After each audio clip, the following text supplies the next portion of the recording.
بسم اللہ الرحمن الرحیم۔ شروع اللہ تبارک و تعالیٰ کے پاک نام سے جو بڑا مہربان نہایت رحم کرنے والا ہے۔ امیر المومنین حضرت علی اور حضرت فاطمہ الزہرا کی شادی کے بعد ایک دن پیغمبر اکرم صلی اللہ علیہ وآلہ وسلم نے حضرت علی سے پوچھا، تم نے اپنی زوجہ کو کیسا پایا؟ حضرت علی رضی اللہ تعالیٰ عنہ نے جواب دیا، خدا کی اطاعت میں بہترین مددگار۔ ازدواجی زندگی کے آغاز میں امیر المومنین نے اس جملے میں حضرت زہرا کی تعریف و تمجید کے ساتھ ساتھ بہترین بیوی کی بنیادی خصوصیات بھی بیان فرمائی ہیں۔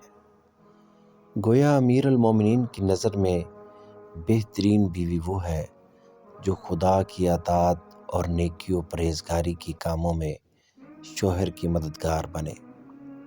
واضح رہے کہ اطاعت الہی صرف نماز و روزہ جیسی عبادات میں منحصر نہیں ہے، بلکہ یہ ایک جامع مفہوم ہے جو زندگی کے مختلف امور پر صادق آتا ہے۔ لہٰذا اس سے مراد ایسی زندگی ہے جو پروردگار کی اطاعت کے دائرے میں گزرے۔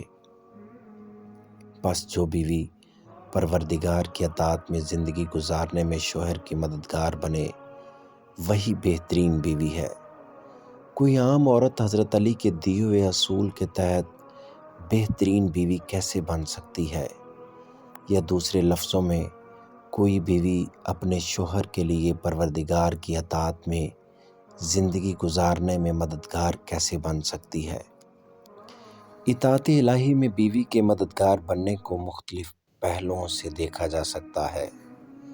بیوی اپنے شوہر کو عبادت پروردگار کی تاکید کرے اور برائیوں سے بچنے کی ترغیب دلائے۔ گھر میں شوہر کی عبادت الہی کا خاص انتظامات کرے۔ نیکی کے کام انجام دینے پر شوہر کی تعریف و تمجید کرے۔ شوہر کو رزق حلال کمانے کی تاکید کرے، اگرچہ بہت کم ہی کیوں نہ ہو۔ شوہر کی حلال کمائی پر اکتفا کرے اور اپنے شوہر سے اس کی مالی توان سے زیادہ کی فرمائش ہرگز نہ کرے۔ گھر میں شوہر کے ساتھ ایسا برتاؤ کرے کہ اسے باہر کی پریشانیوں کا بوجھ ہلکا محسوس ہو۔ ہرگز شوہر کی مخالفت نہ کرے، بلکہ ہمیشہ اس کی تابعداری کا اظہار کرے۔ خود کو سنوارے اور کسی بھی طرح اپنے شوہر کے حرام میں مبتلا ہونے کا سدباب کرے۔ یقیناً ایسی بیوی اپنے شوہر کے لیے نعم العون علی طاعت اللہ کا مصداق اور بہترین بیوی کہلانے کی حقدار ہے۔ والسلام علی من اتبع الہدی۔